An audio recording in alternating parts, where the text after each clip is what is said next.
नमस्कार, स्वागत है आप सभी का डीडी न्यूज के इस खास बुलेटिन एक्सप्रेस 100 में, जहां हम आपके लिए लेकर आते हैं राजनीति, मनोरंजन, देश दुनिया, खेल और व्यापार जगत की सभी बड़ी खबरों को एक्सप्रेस यानी कि फटाफट अंदाज में। मैं हूं साइमा खान। तो देखिए खबरें तेज रफ्तार। दिल्ली लाल किला ब्लास्ट मामले में जांच तेजी से आगे बढ़ रही है और कई नए तथ्य सामने आ रहे हैं। घटनास्थल से 9 mm के 3 कारतूस, 2 जिंदा और एक खाली खोखा बरामद हुए हैं। चूंकि 9 mm कारतूस आम लोग नहीं रख सकते, इसलिए जांच को नया मोड़ मिला है। पुलिस ये पता लगाने की कोशिश कर रही है कि कारतूस वहां कैसे पहुंचे और क्या ये आतंकी उमर या सुरक्षा एजेंसियों से संबंधित है। देश भर के करीब 200 डॉक्टरों की गतिविधियों पर नजर रखी गई है, जिनमें से कई हिरासत में हैं। दिल्ली पुलिस ने विस्फोट मामले में हरियाणा की यूनिवर्सिटी के 2 डॉक्टरों सहित 3 लोगों को हिरासत में लिया है। यूजीसी और एनएएसी के सांकेतिक कथित अनियमितताओं के आधार पर विश्वविद्यालय के खिलाफ 2 एफआईआर दर्ज की गई हैं। छत्तीसगढ़ के सुकमा जिले में कुख्यात माओवादी ज्वालामुखी के खिलाफ सुरक्षा बलों का विशेष सर्च ऑपरेशन जारी है। खुफिया इनपुट मिलने के बाद टीमों ने कारी गुंडम इलाके में व्यापक तलाशी अभियान शुरू किया। ऑपरेशन के दौरान माओवादी दल से मुठभेड़ हुई और सुरक्षा बलों ने 3 नक्सलियों को मार गिराया। मारे गए नक्सलियों के पास से हथियार, विस्फोटक और अन्य सामग्री बरामद की गई। मारे गए नक्सलियों की पहचान की पुष्टि की जा रही है और इलाके में नक्सली मूवमेंट की ताजा इनपुट के चलते सभी संवेदनशील बिंदुओं पर अतिरिक्त बल तैनात किए गए हैं। सुरक्षा एजेंसियों के अनुसार ज्वालामुखी और उसके सहयोगियों की मौजूदगी जंगलों में अभी भी हो सकती है और इसीलिए कंबाइन ऑपरेशन को और तेज कर दिया गया है। और बिहार विधानसभा चुनाव में एनडीए को प्रचंड बहुमत मिलने के बाद ही पटना में राजनीतिक हलचल तेज हो गई है। शनिवार शाम बिहार में सरकार गठन को लेकर दिल्ली में चली इसमें अमित शाह, धर्मेंद्र प्रधान और विनोद तावड़े मौजूद रहे। ललन सिंह और संजय झा के साथ सरकार गठन को लेकर चर्चा हुई। खबरों के मुताबिक अगले सप्ताह मुख्यमंत्री नीतीश कुमार राज्यपाल आरिफ मोहम्मद खान से मुलाकात कर अपना इस्तीफा सौंपेंगे। ये औपचारिक इस्तीफा नई विधानसभा के गठन का हिस्सा माना जा रहा है। बिहार विधानसभा में एनडीए की जीत के बाद गठबंधन नेताओं में जश्न का माहौल है। केंद्रीय मंत्री हरदीप सिंह पुरी ने भी साउथ कोरिया में रहकर जीत का उत्सव मनाया और मिठाइयां बांटते हुए अपनी तस्वीरें सोशल मीडिया पर साझा की। बिहार चुनाव परिणामों में महागठबंधन की करारी हार के बाद इसके राजनीतिक असर अब खुलकर सामने आने लगे हैं और इसी बीच लालू प्रसाद यादव के परिवार में मतभेद की स्थिति और गहराती दिख रही है। लालू यादव की बेटी रोहिणी आचार्य ने राजनीति छोड़ने का ऐलान किया है। मीडिया से बातचीत में उन्होंने कहा है कि मेरा अब कोई परिवार नहीं है। रोहिणी ने संजय यादव और रमीज पर गंभीर आरोप लगाते हुए कहा है कि इन्होंने ही मुझे परिवार से अलग किया है और साथ ही उन्होंने महागठबंधन के हार पर सवाल उठाते हुए कहा है कि पूरा देश पूछ रहा है कि पार्टी की ये स्थिति क्यों हुई। भारत ने शनिवार को चेतावनी की विकसित देश जलवायु वित्त देने की अपनी जिम्मेदारी को पूरा नहीं कर रहे हैं और अगर वित्तीय सहायता तय, पारदर्शी और भरोसेमंद नहीं होगी तो विकासशील देश अपने जलवायु लक्ष्य पूरे नहीं कर पाएंगे। ब्राजील के बेलम में COP30 के तीसरे उच्च स्तरीय मंत्री स्तरीय संवाद में भारत ने समान विचारधारा वाले विकासशील देशों की ओर से कहा है कि जलवायु वित्त विकासशील देशों के लिए जलवायु कार्रवाई का सबसे बड़ा साधन है। जम्मू कश्मीर के नौगाम पुलिस थाने में शुक्रवार देर रात हुए जोरदार धमाके के बाद क्षेत्र को सील कर दिया गया है और जांच की जा रही है। दुर्घटना में 9 लोगों की मौत हो गई थी जबकि कई अन्य घायल हुए थे। उपराष्ट्रपति सीपी राधाकृष्णन ने कैग के लेखा परीक्षा दिवस का शुभारंभ किया। कैग के कार्यालय के अनुसार इस वर्ष का आयोजन भारत के उपराष्ट्रपति के मुख्य अतिथि के रूप में विशेष उपस्थिति के साथ शासन में पारदर्शिता और जवाबदेही को बढ़ाने की संस्था की यात्रा में एक महत्वपूर्ण चरण को दर्शाता है। कार्यक्रम को संबोधित करते हुए सीपी राधाकृष्णन ने कहा कि हमारे प्रधानमंत्री नरेंद्र मोदी ने देश को गति देने के लिए कई सारे महत्वपूर्ण कार्यक्रम शुरू किए। आज हम टेक्नोलॉजी, ड्रिवन एरिया में जी रहे हैं। केंद्रीय मंत्री और अभिनेता सुरेश गोपी को 2024 का मनोरमा न्यूज मेकर अवार्ड दिया गया है। ये पुरस्कार उन्हें भारत के उपराष्ट्रपति के द्वारा दिया गया। उन्हें KLM एक्सिवा फिनवेस्ट के सहयोग से मनोरमा न्यूज द्वारा आयोजित एक जनमत सर्वेक्षण के माध्यम से पुरस्कार के लिए चुना गया था। सोनभद्र जिले के ओबरा खनन क्षेत्र के एक पत्थर खदान में ऊपर से गिरे भारी मलबे से 2 मजदूरों की मौत हो गई है और करीब 1 दर्जन मजदूरों के मलबे में दबे होने की आशंका बताई जा रही है। खबर मिलते ही समाज कल्याण राज्य मंत्री संजीव गौंड सहित ADG पीयूष मोडिया, कमिश्नर राजेश प्रकाश ने घटनास्थल पर पहुंचकर जिलाधिकारी और पुलिस अधीक्षक से घटना से जुड़े सभी बिंदुओं की जानकारी ली और कहा कि हर संभव मदद की जाएगी। NDRF और SDRF की टीमों को लगाया गया है, जो युद्ध स्तर पर मलबे में दबे लोगों को निकालने का काम में लगी हुई हैं। जिलाधिकारी BN सिंह ने बताया है कि घटना के कारणों की जांच कराकर कड़ी कार्रवाई की जाएगी, किंतु फिलहाल हमारा उद्देश्य रेस्क्यू करना है। जम्मू कश्मीर के बडगाम जिले में शनिवार रात एक डंपर और सुमो यात्री वाहन की आमने सामने की टक्कर में 4 लोगों की मौत हो गई। हादसा बडगाम रिंग रोड के वाटरवाणी इलाके में हुआ। अधिकारियों के अनुसार 3 लोगों की मौके पर ही मौत हो गई, जबकि एक घायल ने इलाज के दौरान दम तोड़ दिया। सूचना मिलते ही राहत और बचाव अभियान शुरू किया गया।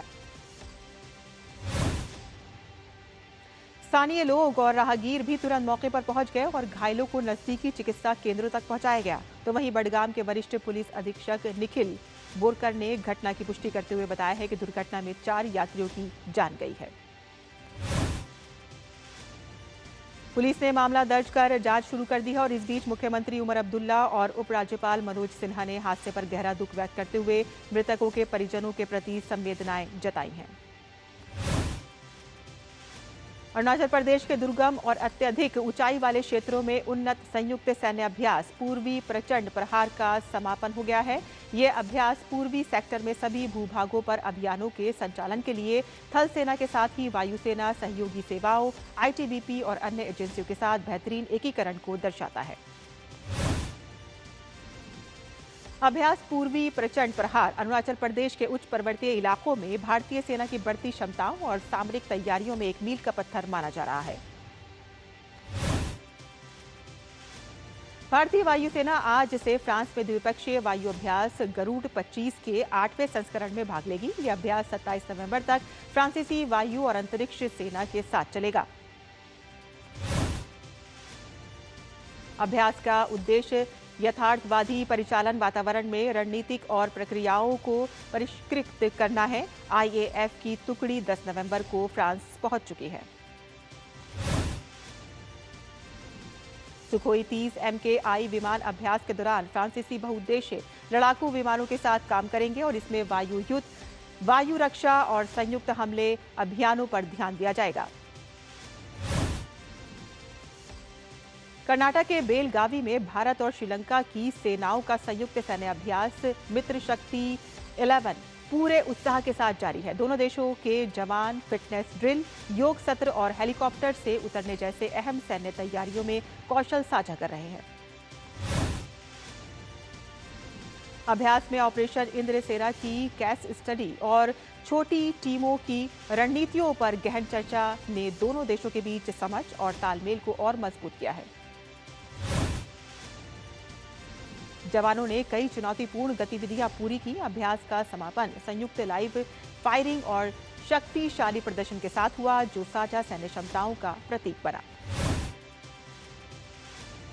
पंजाब के फिरोजपुर जिले के बुधवारा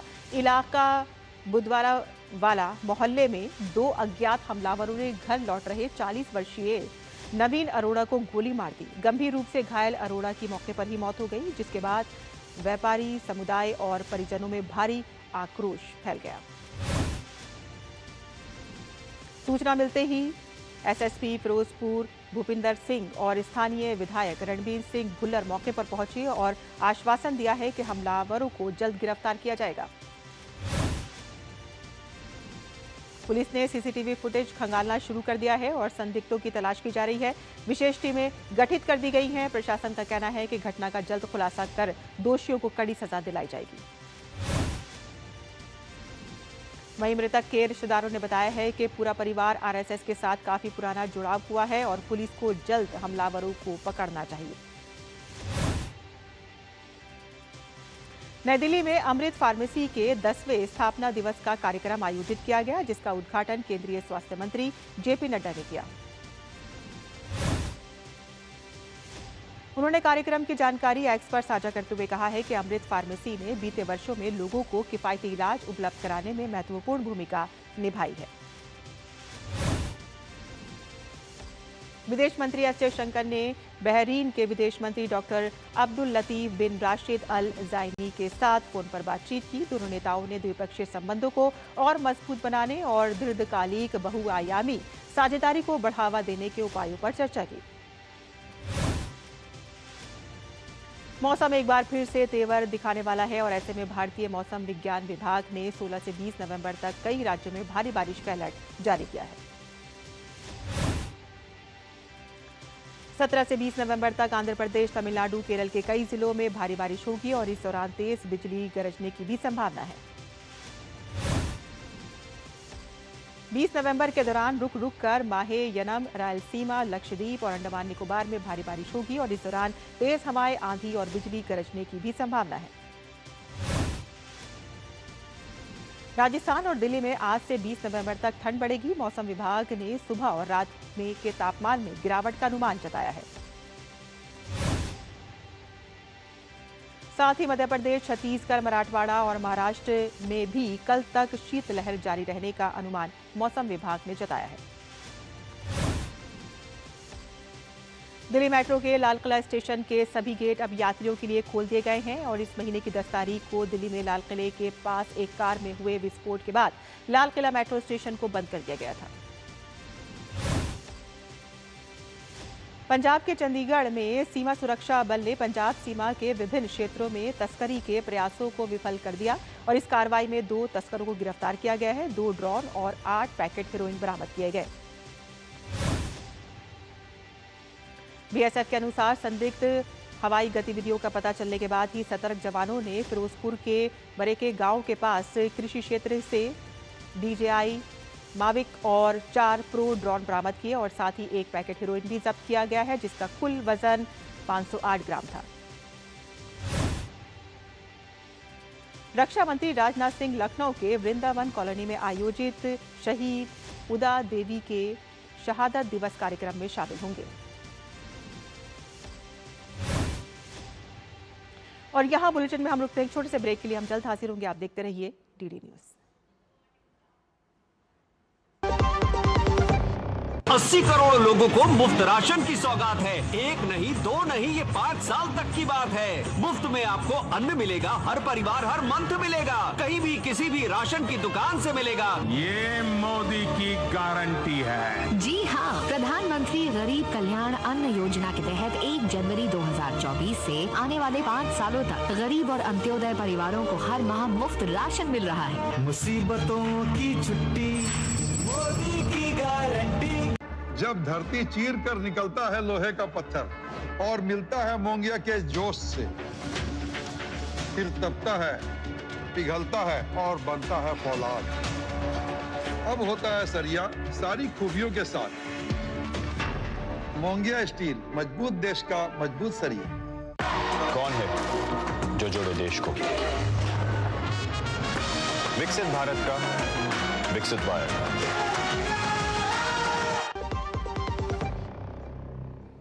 और ब्रेक के बाद आपका फिर से स्वागत है। आप देख रहे हैं एक्सप्रेस 100 खबरें तेज रफ्तार। भारत की मीडिया और एंटरटेनमेंट इंडस्ट्री 2030 तक $100 अरब को पार कर जाएगी। सरकार ने एक बयान में कहा है कि ये क्षेत्र जो देश के सबसे तेजी से बढ़ते उद्योग में से एक के रूप में उभरा है। देश में एनिमेशन और वीएफएक्स सेवाओं में 40 से 60% लागत लाभ उपलब्ध है और जिसे एक बड़े कुशल कार्यबल का समर्थन प्राप्त है। केंद्रीय वित्त मंत्री निर्मला सीतारमण ने Nagaland tool room and training centre में कौशल विकास के लिए एआई सेंटर ऑफ एक्सीलेंस का उद्घाटन किया। वित्त मंत्रालय कार्यालय ने एआई सेंटर ऑफ एक्सीलेंस को लेकर बताया है कि नागालैंड को SASCI आवंटन 2020-21 में 3 सेक्टर से बढ़कर 2024-25 में 9 सेक्टर तक हो गया है। निर्मला सीतारमण ने एआई सेंटर ऑफ एक्सीलेंस को लेकर कहा है कि उन्हें विश्वास है कि इस अवसर के साथ आप अपने जीवन, नागालैंड के भविष्य और इस राज्य के विकसित भारत में योगदान को लेकर एक बड़ा और महत्वपूर्ण परिवर्तन लाएंगे। केंद्रीय वाणिज्य एवं उद्योग मंत्री पीयूष गोयल ने आंध्र प्रदेश मैटेक जोन का दौरा किया और यहां उन्होंने एक नई state of the art catheterization laboratory, manufacturing facility और cutting edge diagnostic imaging facility का उद्घाटन किया। केंद्रीय मंत्री पीयूष गोयल ने आंध्र प्रदेश मैटेक जोन के दौरे के बाद अपने संबोधन में भारत की बढ़ती हेल्थ केयर क्षमता और शक्ति पर प्रकाश डाला और कहा कि हमारा उद्देश्य AMTZ को इनोवेशन के एक मॉडल हब के रूप में मजबूत करना है। पीयूष गोयल ने कहा कि देश अपनी डिजाइन क्षमताओं, R&D एक्सीलेंस और लार्ज स्केल मैन्युफैक्चरिंग क्षमता के साथ मैटेक इनोवेशन और निर्यात को नई ऊंचाइयों पर ले जा सकते हैं। NICDC लॉजिस्टिक डेटा सर्विसेज और आंध्र प्रदेश सरकार ने साझेदारी के हाथ मिलाया है। विशाखापट्टनम में आयोजित 30वें CII पार्टनरशिप समिट के साइडलाइन में MOU पर हस्ताक्षर केंद्रीय वाणिज्य और उद्योग मंत्री पीयूष गोयल और आंध्र प्रदेश के मुख्यमंत्री N चंद्रबाबू नायडू की उपस्थिति में किए गए। वाणिज्य एवं उद्योग मंत्रालय, NICDC और आंध्र प्रदेश सरकार के बीच समझौते को लेकर कहा कि इस पहल के तहत एक मजबूत इंटीग्रेटेड डिजिटल प्लेटफॉर्म बनाया जाएगा और ये सरकार के साथ साथ प्राइवेट स्टेक होल्डर्स को राज्य के लॉजिस्टिक ऑपरेशन और परफॉर्मेंस मैट्रिक्स को लेकर रियल टाइम विजिबिलिटी की सुविधा प्रदान करेगा। सार्वजनिक क्षेत्र के उपक्रम solar energy corporation of India limited ने नांदयाल में 1200 मेगावाट क्षमता की बैटरी एनर्जी स्टोरेज सिस्टम और 50 मेगावाट क्षमता के हाइब्रिड सोलर प्रोजेक्ट डेवलपमेंट के लिए आंध्र प्रदेश सरकार के साथ गवर्नमेंट ऑर्डर्स का आदान प्रदान किया। SECI और आंध्र प्रदेश सरकार के बीच गवर्नमेंट ऑर्डर्स का ये आदान प्रदान विशाखापट्टनम में आयोजित आंध्र प्रदेश पार्टनरशिप समिट 2025 के एनर्जी सेशन के दौरान हुआ। केंद्रीय पेट्रोलियम एवं प्राकृतिक गैस मंत्री हरदीप सिंह पुरी ने दक्षिण कोरिया के जियोजे में हनवा ओशन की विशाल शिप बिल्डिंग फैसिलिटी का दौरा किया। केंद्रीय मंत्री हरदीप सिंह पुरी ने कहा कि कोरियाई शिपिंग कंपनियों के पास ज्ञान और क्षमता है तो वहीं भारत के पास मांग, स्किल्ड मैन पावर और सही नीतियां हैं जो भारत की मेक इन इंडिया पहल से जुड़ी हैं और इसे दोनों देशों के लिए एक बेहतरीन पार्टनरशिप में बदल सकती है। केंद्रीय मंत्री हरदीप सिंह पुरी ने कहा है कि शिप बनाने को लेकर भारत आपसी सहयोग ग्लोबल डिमांड को पूरा करने को लेकर एक बेहतरीन उदाहरण पेश करेगा। विदेशी संस्थागत निवेशकों ने नवंबर की शुरुआत में अपनी बिकवाली बढ़ा दी है, जिससे शुरुआती हफ्ते के अंत तक कुल बिकवाली 13,925 करोड़ के आंकड़े को पार कर गई है। नवंबर में अब तक प्राइमरी मार्केट में FII खरीदारी का लॉन्ग टर्म ट्रेंड 7,833 करोड़ रुपए के निवेश के साथ जारी है। 2025 के लिए अब तक एक्सचेंज के जरिए कुल FII बिकवाली का आंकड़ा 2,08,126 करोड़ रुपए तक पहुंच चुका है। और इस हफ्ते 24 कैरेट सोने की कीमत में 4,694 रुपए प्रति 10 ग्राम का उछाल दर्ज किया गया है, जिसे सेफ हेवन खरीदारी और डॉलर में गिरावट का सपोर्ट मिला। अमेरिकी शटडाउन खत्म होने के बाद सोने की कीमतों में बीते कारोबारी दिनों में कल सोने के साप्ताहिक उच्च स्तर से गिरावट देखी गई। घरेलू सोने की कीमतें कल इंट्रा डे में करीब 5,000 रुपये प्रति 10 ग्राम की तेज गिरावट के साथ कारोबार कर रही थी और 1,21,895 रुपये प्रति 10 ग्राम पर दिन का निचला स्तर छुआ। हालांकि बाद में कीमतों में तेजी आ गई। भारतीय एयरलाइन कंपनी इंडिगो और आकाशा एयर ने नवी मुंबई इंटरनेशनल एयरपोर्ट से घरेलू उड़ानों को विस्तार देने की घोषणा की है।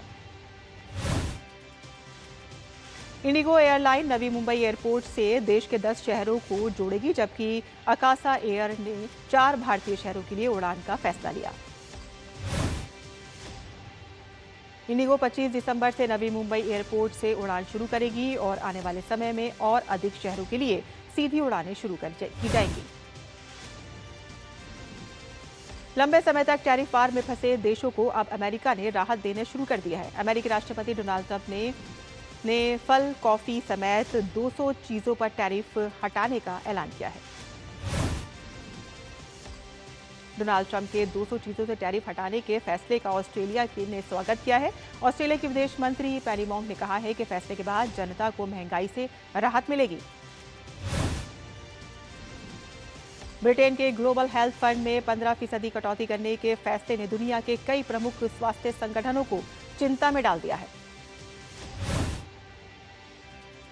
ब्रिटेन के ग्लोबल फंड में कटौती के फैसले पर ग्लोबल फंड, यूएनएड्स और WHO जैसी संगठनों ने साफ कहा है कि इस कदम का सबसे ज्यादा नुकसान अफ्रीकी देशों को होगा।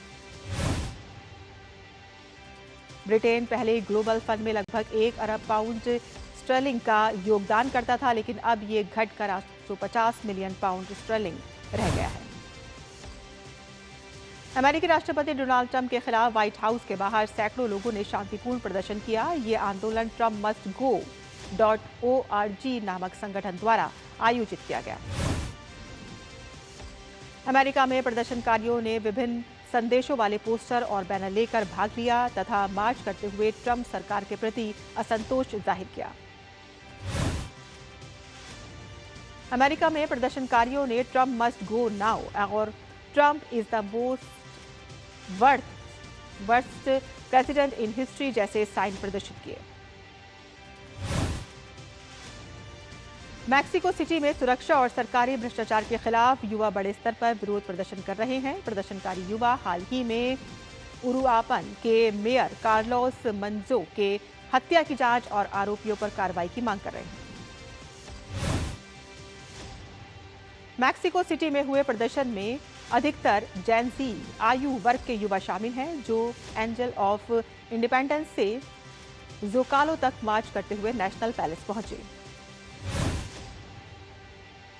मैक्सिको में प्रदर्शनकारियों और पुलिस के बीच झड़प भी हुई और जिसमें नकाबपोश युवाओं ने पैलेस की बैरिकेडिंग गिरा दी और जिसके बाद पुलिस को आंसू गैस का इस्तेमाल करना पड़ा।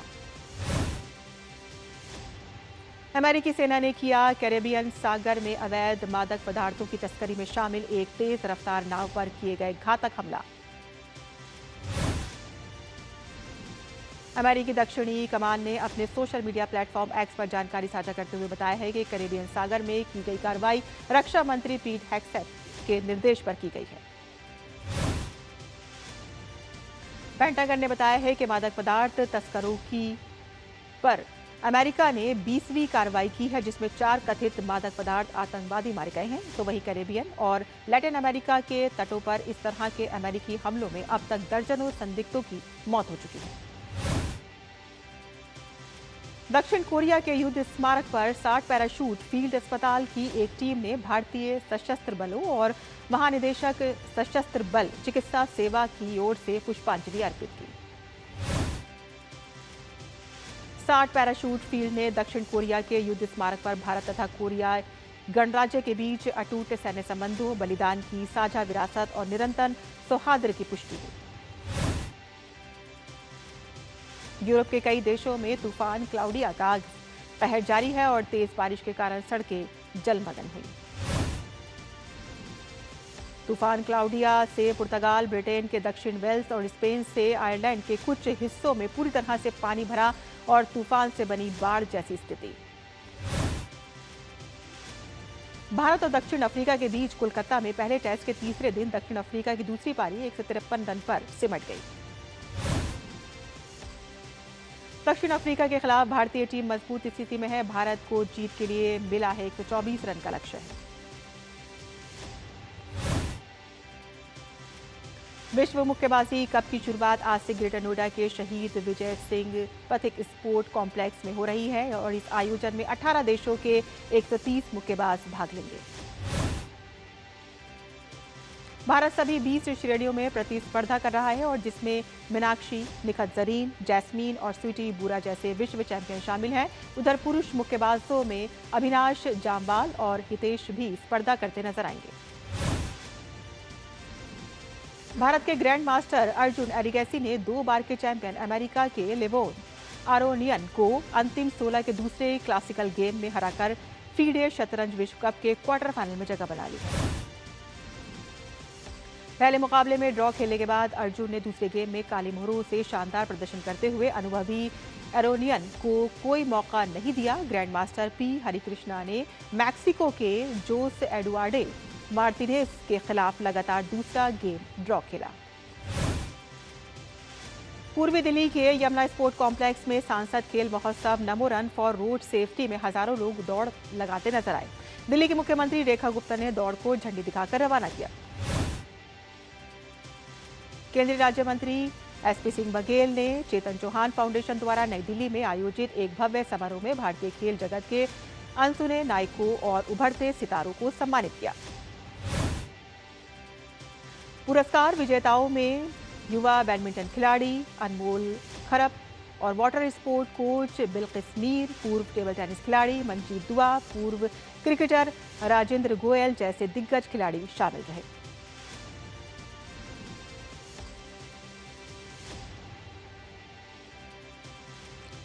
और एक्सप्रेस न्यूज में फिलहाल इतना ही, लेकिन आप देखते रहिए डीडी न्यूज और हमें दीजिए इजाजत। नमस्कार।